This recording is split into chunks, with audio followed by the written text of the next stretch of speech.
없으시면 오늘 우리에게 주시는 말씀 보겠습니다. 마태복음 6장 19절에서 24절. 마태복음 6장 19절에서 24절의 말씀입니다. 마태복음 6장 19절에서 24절의 말씀. 다 찾으셨으면 저와 여러분이 한 절씩 서로 나누어 읽겠습니다. 너희를 위하여 보물을 땅에 쌓아두지 말라. 거기는 좀과 동록이 해하며 도둑이 구멍을 뚫고 도둑질하느니라.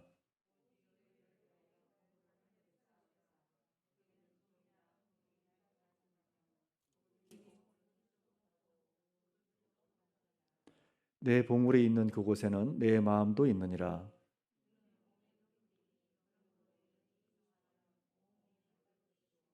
눈이 나쁘면 온몸이 어두울 것이니 그러므로 내게 있는 빛이 어두우면 그 어둠이 얼마나 더하겠느냐.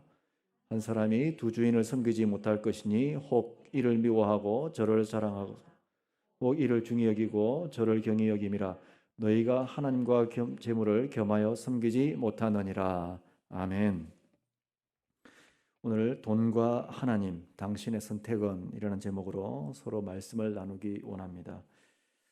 지난 한 주 평안하셨습니까? 네.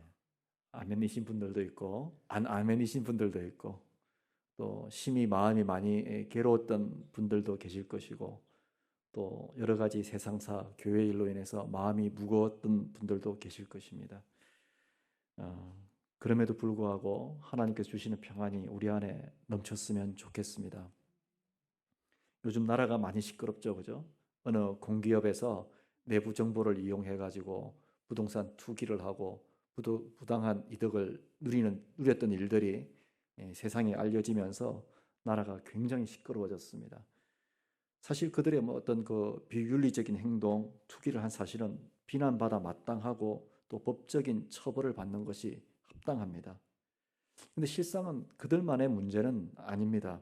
우리가 분명하게 드러나지는 않았지만 우리 사회에 권력을 가지고 있고 돈을 가지고 있고 정보를 가지고 있는 사람들을 면면히 조사해보고 살펴보면 아마 이와 유사한 일들이 곳곳에서 드러날 것입니다. 이러한 불법이 일어나는 배경에는 뭐가 있을까요? 왜 사람들은 그 좋은 직장 다니면서도 내부 정보를 이용해서 또 더 많은 돈을 벌려고 했을까요?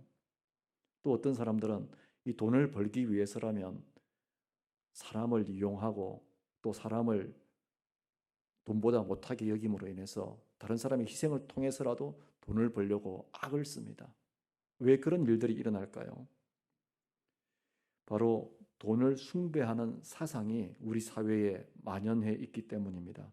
돈을 통해서 만족스러운 삶을 살고자 하는 내적 배경이 있기 때문입니다. 돈이 있어야 사람 대접받고 돈이 있어야 내가 원하는 것을 모두 가질 수 있고 돈이 있어야 살 수 있는 세상이라는 사상이 우리 사회를 지배하고 있고 우리의 생각을 점령하고 있고 우리의 가치관을 붙들고 있기 때문입니다. 사실 현실적으로 생각해도 돈은 자본주의 세상에서 없어서는 안 될 요소입니다. 돈이 있어야 살아갈 수 있습니다. 특히 대한민국은 더더욱 그렇죠. 돈 없이는 살아갈 수 없는 나라, 무시할 수 없는 존재가 돈입니다. 돈이 없으면 불편한 정도가 아니라 생존이 위협받을 정도로 힘들고 어려운 시대를 우리는 살아가고 있습니다. 그럼에도 불구하고 우리는 돈을 신으로 만들어서는 안 됩니다. 돈을 사람보다 먼저라고 여기거나 돈이 삶의 모든 것을 해결해 줄 수 있을 것이라는 거짓 사상에 속아서는 안 됩니다. 돈의 실체는 수단이지 목적이 아님을 우리는 분명하게 알아야 됩니다. 돈이 목적이 되어버리고 삶의 우선순위가 되어버리면 참으로 희한한 현상 하나가 일어나는데 행복해질 것 같은데 행복해지지 않습니다. 돈으로 인해서 나는 행복해졌다라고 만나본 사람이 저는 몇 안 되는 것 같습니다. 돈 때문에 오히려 힘들고 어려운 부자임에도 불구하고 마음고생하는 사람들을 만나본 경험은 많은데 저는 돈이 많아서 인생이 참 가치 있고 행복합니다. 기쁩니다라고 고백하는 사람을 만나본 사람은 별로 없는 것 같습니다. 그렇습니다. 돈은 필요합니다. 돈이 필요 없다고 생각하지는 않습니다. 그러나 돈에 대한 그릇된 생각이나 숭배하는 이 우상 숭배, 하나님과 멀어지는 지름길이자 사람을 파괴하는 반성경적인 사상이 돈을 숭배하는 만몬주의입니다. 그래서 만몬주의, 돈 숭배 사상의 결과는 절대 긍정적이지 않습니다. 내가 지금보다 돈이 좀 더 많으면, 지금보다 내가 돈이 좀 더 많이 벌리면 내 삶이 윤택해질 것이고, 내 삶이 좀 더 행복해질 것이고, 내가 좀 더 가치 있는 일들을 많이 할 수 있을 거야 라고 생각하지만, 그래서 돈을 내 삶의 우선순위에 올려놓고 열심히 달려가지만 그 결과는, 많은 사람들의 삶의 결과로서 우리 눈에 보여지는 그 결과는 반대였습니다. 안타깝게도 어제 그제 그 공기업에 관련된 사람들인지 아닌지는 모르지만 스스로 목숨을 끊는 아주 불행한 일이 일어나지 않았습니까? 설마 그 사람들이 그런 일을 계획하고 도모했을 때는 그럴 것이라고 생각했을까요? 돈을 쫓아가는 인생의 결국은 행복하지 않습니다. 그렇기 때문에 우리는 돈은 필요하지만 돈에 대한 분명한 입장을 가지고 있어야 합니다. 우리가 이 땅에서 추구해야 할 삶의 노선을 분명하게 붙들고 있어야 합니다. 하나님을 따르는 삶의 노선을 걸을 것인지, 돈의 편리함이라는 것으로 위장하여 우리를 속이고 있는 악마의 속삭임을 따를 것인지를 분명히 해야 합니다. 오늘날 교회와 성도의 삶 속에 교묘하게 파고들어온 이 돈으로 대표되는 세속주의, 우리로 하여금 하나님의 음성을 듣지 못하게 할 뿐만 아니라 성경의 교훈을 멀리하게 만듭니다. 가만히 한번 들여다보십시오. 보이지 않게 우리 교회 안에, 또 우리의 신앙 속에, 우리의 가정 속에, 삶 속에 이 돈으로 대표되는 세속주의가 아주 교묘하게 파고들어와 있습니다. 심지어 교회도 믿음을 먼저 앞세우는 것이 아니라 돈이 있어야 뭔가 할 수 있다라는 사상을 심어주고 있고, 성도의 삶 속에서도 돈이 있어야 하나님의 일을 할 수 있다는 것을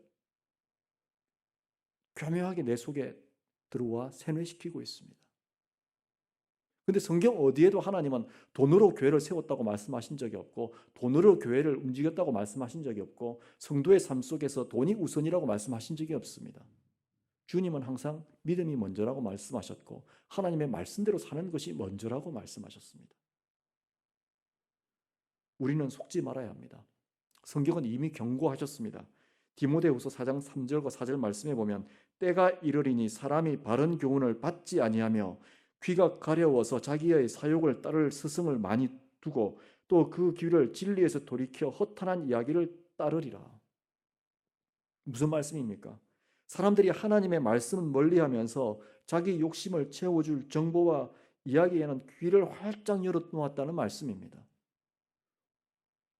오늘날 여러분은 어디에 귀가 열려 있습니까? 무엇에 귀가 열려 있습니까? 지난해인가요? 재작년인가요?부터 우리나라에 주식 투자 광풍이 불었죠. 주식을 위해서라면 그냥 다 끌어모아서 주식을 투자하고, 그래서 누구는 몇백 프로 벌었니, 몇백 프로 벌었니, 이런 소식들 여러분 쉽게 듣지 않습니까? 그런 소식 들을 때마다 여러분 어떠세요? 나도 그때 투자할 걸. 나는 왜 놓쳤지? 이 광도 땅 처음 개발될 때 그때 내가 이 광도에 땅을 사놨어야 되는데, 이 바닷가가 이렇게 될 줄 나는 몰랐는데, 내가 참 바보였지. 그때 누가 나한테 그 땅 사라고 했었는데. 이런 정보, 이런 세상에 내 욕심을 채워줄 정보와 이야기에 여러분의 귀가 얼마만큼 열려 있습니까? 돈이 된다면 성경에 기초하여 판단하기보다는 덤벼들고 보는 것이 혹시 우리 신앙의 현실 아닌가요? 심지어 교회들마저도 그런 현상들을 바라봅니다. 종교 부지에 투자하고 그걸 투자라고 생각하는 교회들, 교회 건물을 투자라고 생각하는 교회들, 우리 신앙 안에 들어와 있는 이 세속화된 돈 사상, 돈 숭배 사상, 오죽했으면 성경에서 이미 우리에게 경고해 주고 계실까요? 또 우리에게 경고합니다. 구하려 하는 자들은 시험과 올무와 여러 가지 어리석고 해로운 욕심에 떨어지나니 곧 사람으로 파멸과 멸망에 빠지게 하는 것이라. 돈을 사랑함이 일만하게 뿌리가 되나니 이것을 탐내는 자들은 미혹을 받아 믿음에서 떠나 많은 근심으로써 자기를 찔렀도다. 돈 때문에 결국은 망신을 당하게 되고 돈 때문에 결국은 파멸과 멸망에 빠지게 된다라고 성경은 우리에게 경고합니다. 한때 미국에서 유행했던 신학이 있었습니다. 번영의 신학. 우리나라로 따지면 기복신앙이죠. 하나님을 믿고 따르면 하나님이 당신을 부자로 만들어 줄 것이고 당신을 번영하게 해줄 것이다. 그렇게 해서 세워진 교회가 미국의 크리스탈 교회였어요. 아주 멋있는 교회. 아주 웅장한 교회. 그런데 그 교회가 어떻게 되었습니까? 몇 해 전에 팔려버렸죠.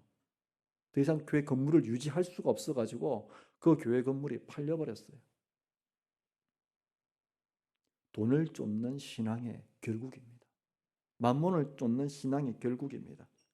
하나님께서 말씀으로 이렇게 경고하셨음에도 불구하고 교회를 다닌다면서도 하나님을 믿는다면서도 돈을 더 사랑하는 사람들이 있고 돈을 쫓아 사는 일에 더 힘을 쓰는 사람들이 있습니다.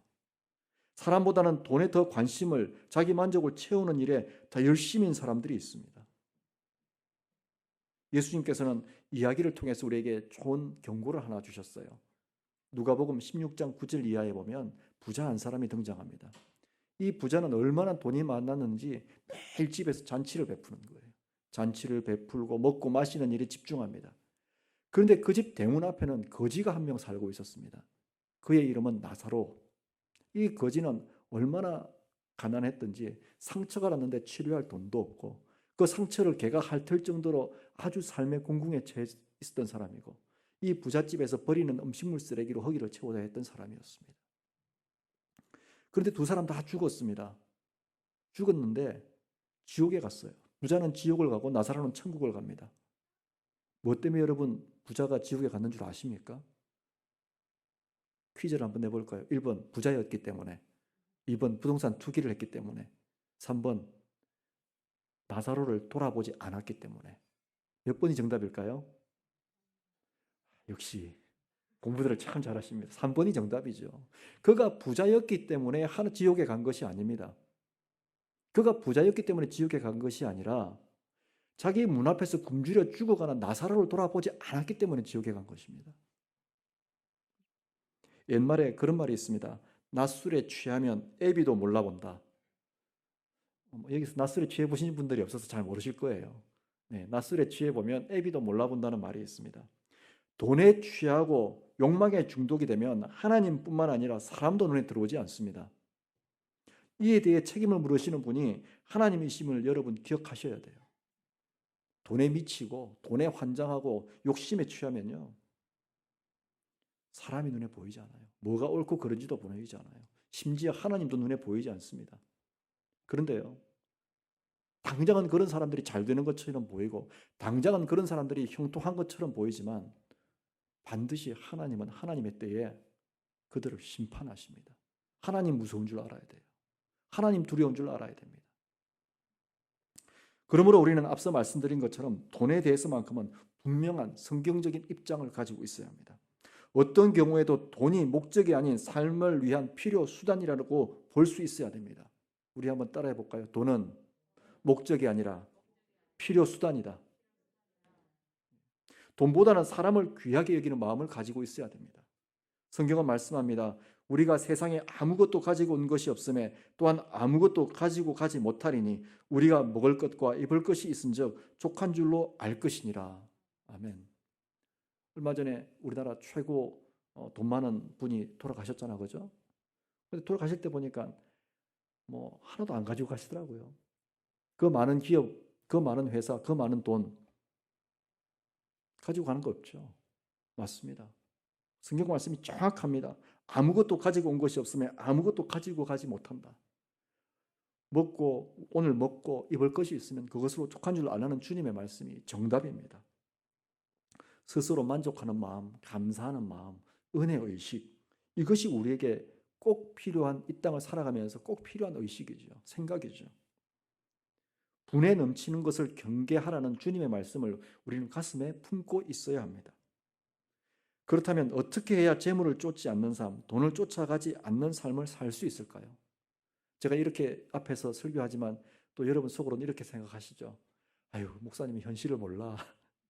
애 키우려면 돈이 얼마 들고 한 달에 돈이 꼭 필요한데 저렇게 설교하시는 건 목사님이 속이 편해서 그럴 거야.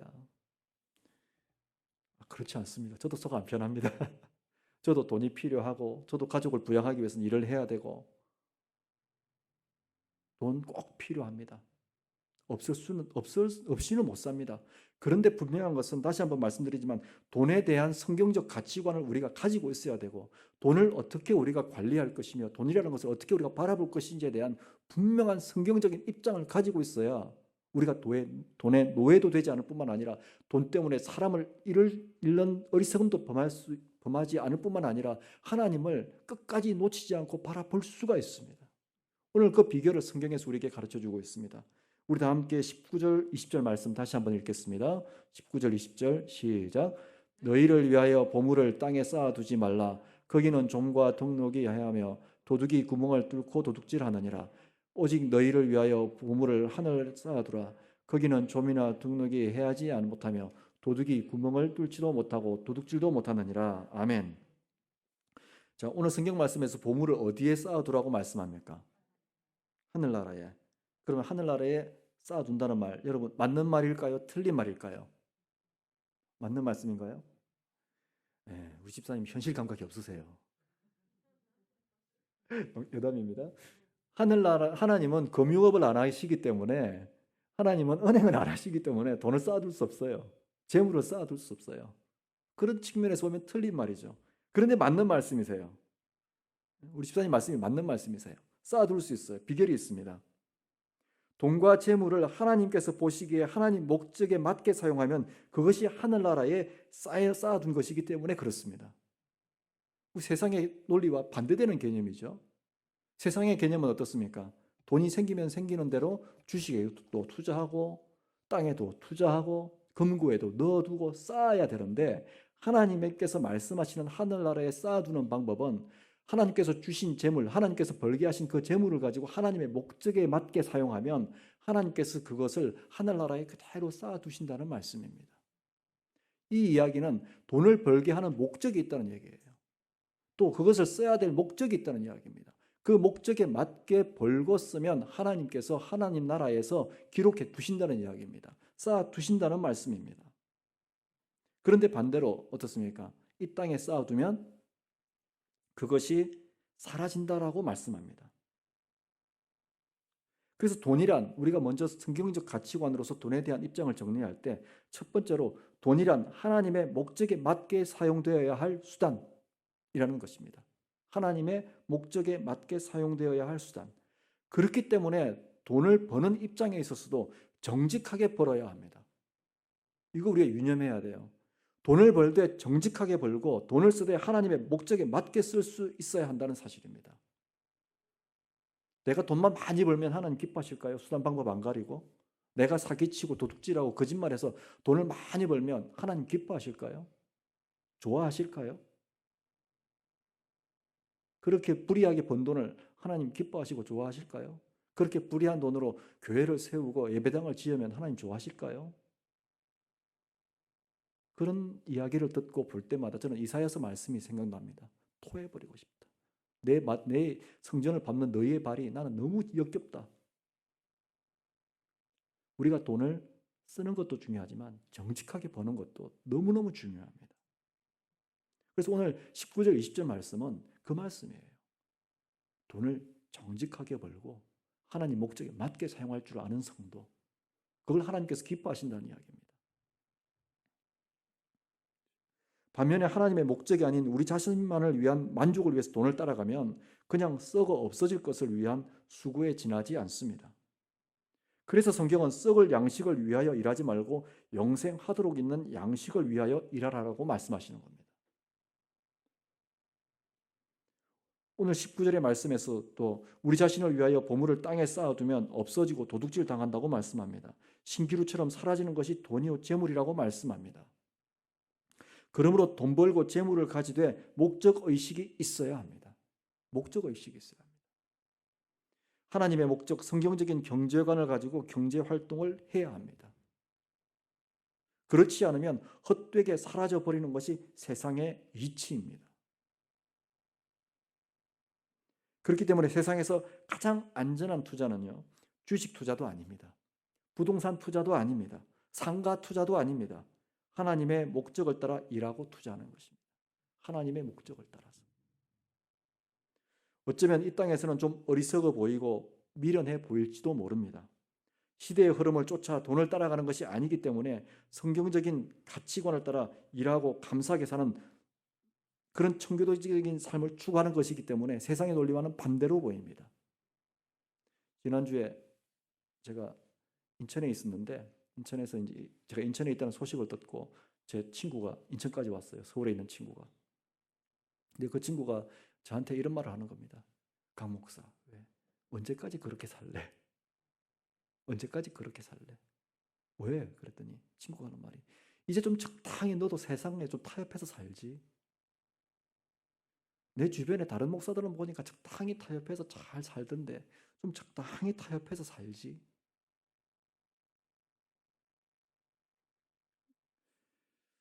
예, 그래서 그 친구와 대화 도중에 그 친구에게 그런 이야기를 했습니다. 나도 그렇게 살고 싶은데 나도 그렇게 살았으면 참 편할 것 같은데 하나님이 싫어하셔. 내가 하나님을 다시 안 볼 것 같으면 내가 그렇게 살겠는데 나는 하나님 다시 봐야 되거든.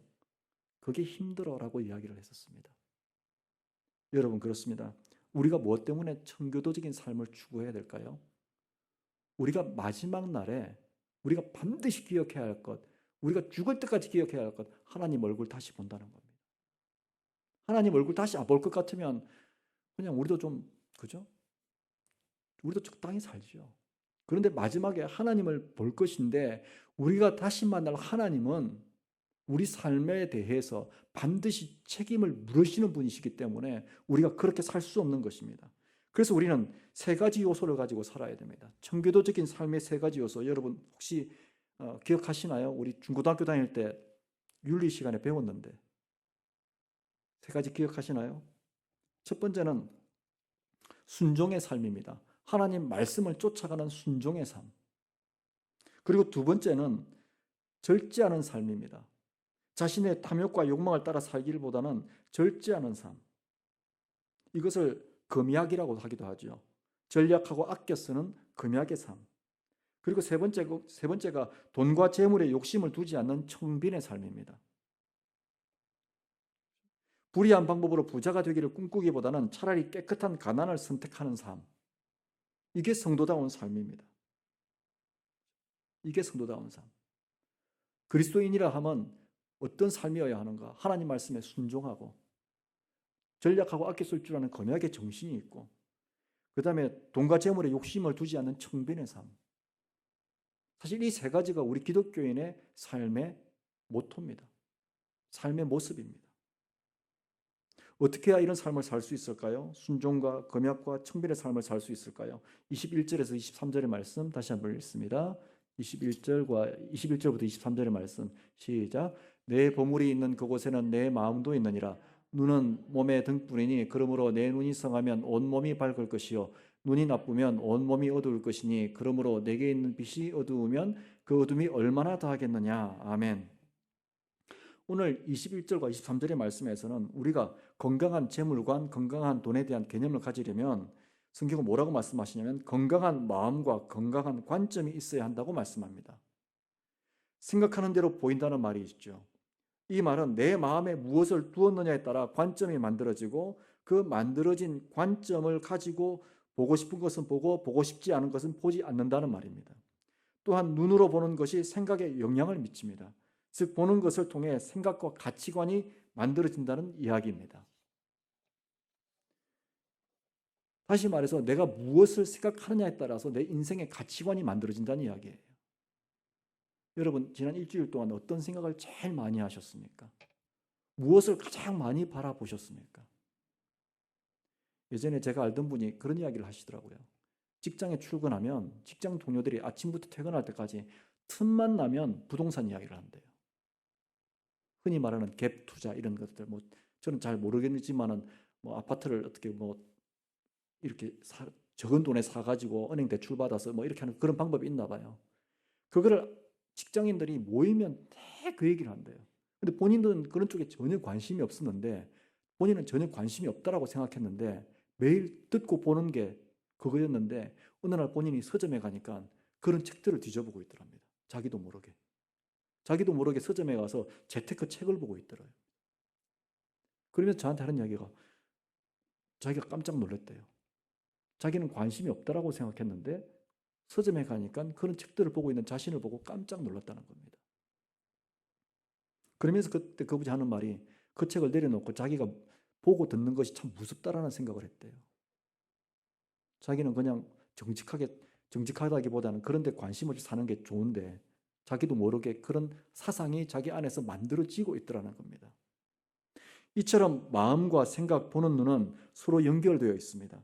우리의 가치관과 사상을 만들어냅니다. 이렇게 만들어진 가치관이 삶의 무늬를 만들어냅니다. 그래서 그리스도인에게 중요한 농사가, 가장 중요한 농사가 마음 농사입니다. 마음 농사. 자식 농사가 아니라 마음 농사. 마음의 농사와 함께 주님 바라보기입니다. 마음으로 무슨 농사를 짓느냐가 우리의 생각과 삶의 열매를 결정하고 무엇을 바라보느냐가 삶의 무늬를 결정합니다.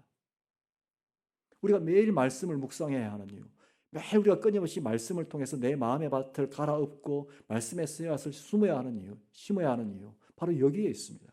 그렇지 않으면 성경에서 말씀하고 있는 것처럼 악한 영들은 우리 마음밭에 잡초 씨앗을 뿌립니다. 은경추의 씨앗을 뿌립니다.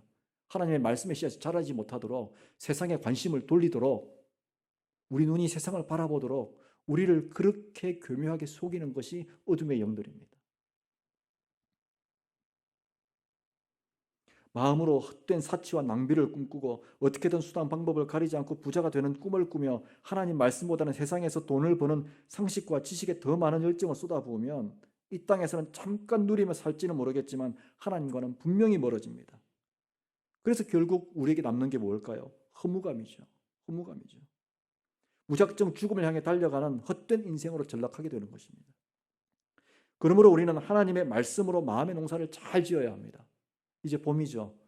들판에 나가보시면 땅을 갈아엎고 씨앗을 뿌리고 농사를 짓기 시작합니다. 이제 우리도 마음의 농사를 지어야 할 때가 된 것입니다. 세상에 줄 수 없고 돈으로도 살 수 없는 말씀의 풍요로움 속에서 참된 가치와 기쁨을 발견해야 합니다. 이것을 발견한 사람들이 초대교회의 사막의 교부들이었습니다. 그들이 예수님을 알고 하나님 말씀을 알면서부터 세상에 줄 수 없는 평화와 기쁨이 있다는 사실을 발견을 합니다. 그래서 그들은 어떻게 합니까? 사막으로 가죠. 사막에 가서 하나님이 주신 그 풍요를 빼앗기지 않으려고 수도 생활을 시작합니다. 그러면서 그들은 최소한의 노동으로 최소한의 먹을 것만을 법니다. 왜 그렇게 어리석은 짓을 했을까요? 지금의 세상적 상식으로 보면 어리석지 않습니까? 그런데 그렇게 했던 이유는 세상에 줄 수 없는 것이 그 안에 있기 때문에, 그 신비가 있기 때문에, 그 풍요로움이 있기 때문에 그렇게 했던 것입니다. 지금 이 시대 가운데 가장 강력하게 요청되는 그리스도인의 삶의 모습입니다. 언제인가부터 교회가 성도들이 하나님보다는 크고 화려한 세상에 불을 닮아가며 쫓아가는 모습을 보여줍니다. 언젠가부터 우리 안에 들어온 잘못된 신앙 사상으로 인해서 그 번영 신학에 의해서 우리는 속고 또 속고 있습니다. 마치 내가 세상적으로 성공하고 세상적으로 많은 돈을 가지고 있고 세상적으로 부와 명예를 가지고 있는 것이 하나님의 영광이라는 착각을 하기 시작했습니다. 언젠가부터 크고 화려한 예배당을 가지는 것이 하나님께 영광이라는 잘못된 사상을 가지기 시작했습니다. 사랑하는 성도 여러분, 기억하십시오. 우리 하나님은 세상의 기준으로 우리를 평가하지 않으십니다. 성경 어디에도 예수님은 어느 구절에서도 우리에게 번영의 신학을 가르쳐 주신 적이 없습니다. 하나님을 바라보아야 할 두 눈이, 예수님을 바라보아야 할 두 눈이 세상의 부귀영화를 바라보는 이것 성도의 삶이 아닙니다. 영적인 눈이 어두워지면 하나님께서 아무리 밝은 빛을 비추어 주셔도, 하나님의 은혜를 부어 주셔도 바라보지도 발견하지도 못한 채 어둠 속에서 헤매게 되어 있습니다. 잡초와 돌짝으로 뒤덮인 밭에 아무리 좋은 말씀의 씨앗을 뿌려도 싹을 틔울 수 없습니다. 그렇기 때문에 앞서 말씀드린 것처럼 우리는 마음 농사를 잘 지어야 합니다. 우리의 영적인 눈이 어두워지지 않도록 주님 바라보기를 게을리하지 말아야 합니다. 여러분이 여러분의 마음을 매일 말씀으로 점검하셔야 돼요. 오늘도 내 마음에 어제 누군가를 만났더니 그 사람이 던져준 잘못된 씨앗이 없는가? 그 씨앗이 싹을 틔우고 있지는 않은가? 매일 우리는 말씀을 통해서 뽑아내야 돼요. 밭에서 잡초를 뽑아내듯이 아유 어제 내가 누구를 만났는데 그분이 나에게 이렇게 하면 돈 버는 방법이라고 했는데 이렇게 하면 뭔가 잘 된다고 얘기했는데 가만히 생각해 보자. 성경에 맞는지 안 맞는지. 안 맞다면 뽑아내야죠. 내 마음밭에서 드러내야죠. 싹을 틔웠다면 잘라버려야죠. 그리고 어떻게 됩니까? 그곳에 하나님의 말씀의 씨앗을 뿌려야 됩니다. 그래 성경에서 그렇게 말씀했지. 오늘 먹을 것으로 족하라고 했지. 오늘 입을 것으로 족하라고 했지. 먹고 마시는 것은 내가 책임져 준다고 말씀하셨지. 주님 그 말씀 믿고 갑니다. 제가 좋아하는 이야기 중에 그런 이야기가 있습니다. 근심과 걱정은 하나님이 하고 우리는 믿음만 있으면 된다. 우리는 믿음만 있으면 된다. 근심과 걱정은 하나님의 몫이고 믿음은 내 몫이다. 맞습니다. 설마 하나님이 나 굶겨 죽이시겠어? 설마 하나님이 우리 가족 길거리 나앉게 하시겠어? 또 설사 나 앉아도 하나님 피할 길 또 주실 거야. 그 믿음. 그래서 우리는 결단해야 합니다. 어떤 결단을 해야 합니까? 24절의 말씀 다 함께 읽겠습니다. 시작. 한 사람이 두 주인을 섬기지 못할 것이니 혹 이를 미워하고 저를 사랑하거나 혹 이를 중히 여기고 저를 경히 여김이라. 너희가 하나님과 재물을 겸하여 섬기지 못하느니라. 분명하게 성경은 말씀하고 있습니다. 돈과 하나님, 재물과 하나님은 겸하여 섬길 수 없다라고 말씀합니다. 그만큼 돈이 무서운 거예요. 그만큼 재물에 대한 돈에 대한 잘못된 성경적 가치관을 가지고 있는 것이 우리를 망하게 만드는 겁니다. 그래서 하나님 성경에서 예수님은 강력하게 경고하고 계신 거예요. 강력하게.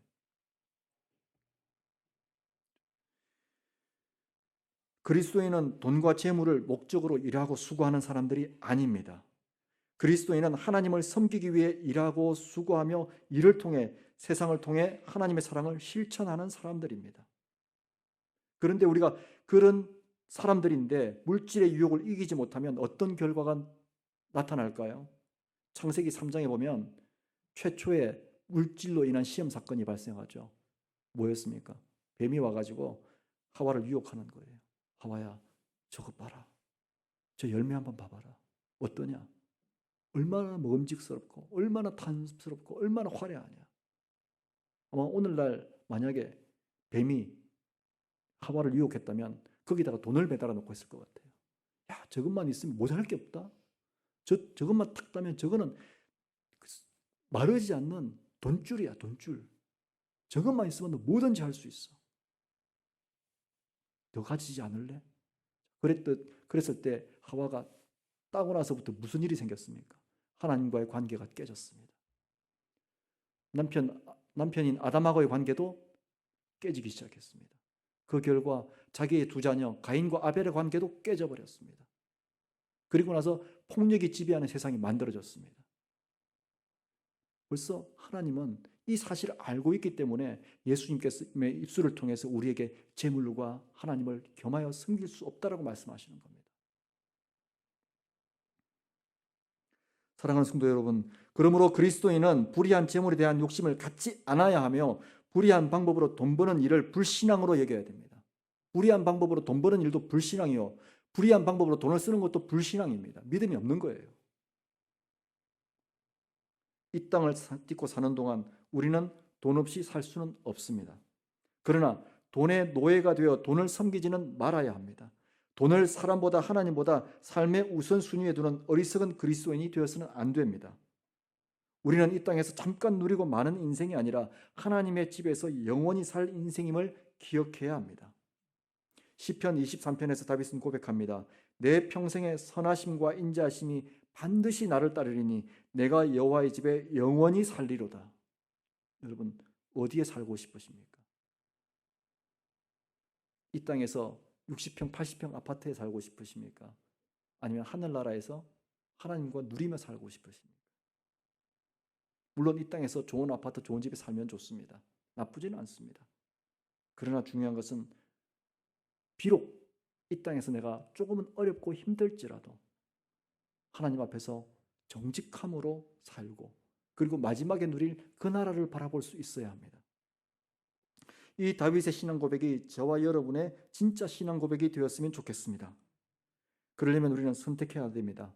돈과 재물로 대표되는 세상의 신을 섬길 것인지, 나의 구원자 되시며 주님이신 예수 그리스도를 믿음으로 하나님을 섬길 것인지를 선택해야 합니다. 성경은 오늘 우리에게 도전합니다. 만일 여호와를 섬기는 것이 너희에게 좋지 않게 보이거든, 너희 조상들이 강 저쪽에서 섬기던 신들이든지 또는 너희가 거주하는 땅에 있는 아모리 족속의 신들이든지 너희가 섬길 자를 택하라. 오직 나와 내 집은 여호와를 섬기겠노라. 여호수아의 신앙 고백이죠. 사랑하는 성도 여러분, 여러분에게 도전합니다. 정말 도전합니다. 하나님을 섬기시겠습니까? 돈을 섬기시겠습니까? 좀 더 여러분 강력하게 제가 도전을 해볼까요? 이 예배당을 섬기시겠습니까? 하나님을 섬기시겠습니까? 좀 더 강하게 도전해 볼까요, 여러분? 여러분 시험에 들지 않으실 것이라고 믿고 눈에 보이는 교회를 섬기시겠습니까?